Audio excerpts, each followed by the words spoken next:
Assalamualaikum warahmatullahi wabarakatuh.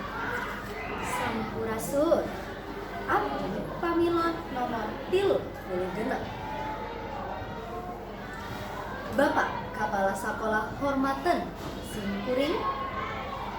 Bapak sareng Ibu Guru anu pusing kuring dipika hormat sareng rerencangan sadayana anu pusing kuring dipika cinta.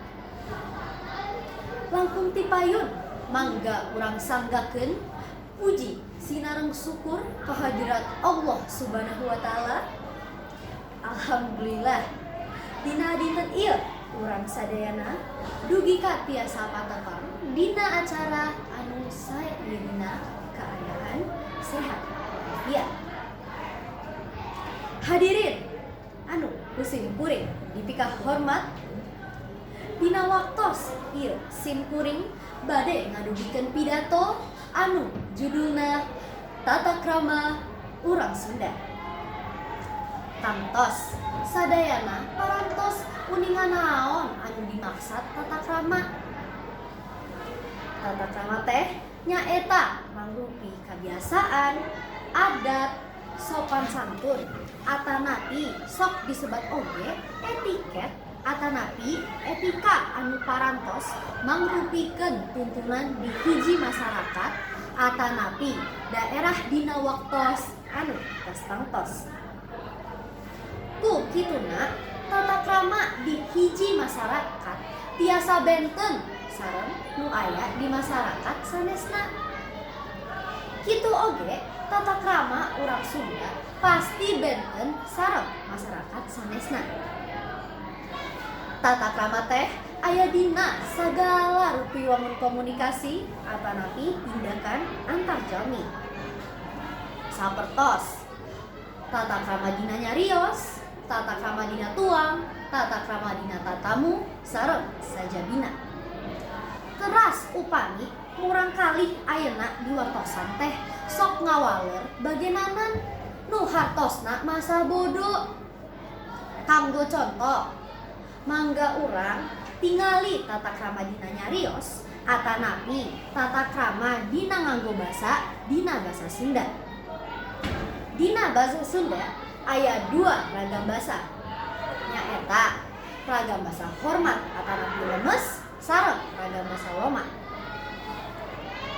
Dina ragam basa hormat atanapi lemes aya dua rupi basa lemes, nyaeta basa lemes kanggo nyalira sareng basa lemes kanggo sanes.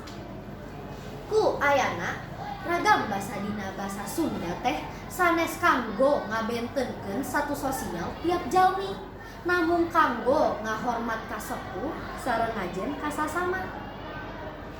Kitu oge tata krama basa Sunda anu kawit naksok disebat undak usuk basa Sunda. Ayeuna mah tos sacara resmi digentos ku istilah tata krama basa. Naon margina istilah undak usuk basa Sunda digentos ku istilah tata krama basa Sunda? Saur para ahli, istilah undak usuk basa Sunda digentos ku istilah tata krama basa Sunda. Kumargi istilah undak usuk basa Sunda teh kadanguna langkung feodal upami dibandingkeun sareng tata krama basa Sunda. Para hadirin sadayana, saparantosna urang sadayana sasarengan ngabahas naon sareng kumaha tata krama urang Sunda.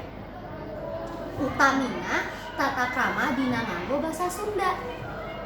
Mugi urang sadayana langkung ngartos kumaha dina ngalarapkeun basa Sunda sareng naon anu janten tujuan ayana tata krama basa Sunda. Rupina sakitu nu tiasa kusim kuring dugikeun dicekapkeun sakitu anu kapihatur. Hapunten tina samudaya kalepatan. Wabillahi taufik wal hidayah. Wassalamualaikum warahmatullahi wabarakatuh.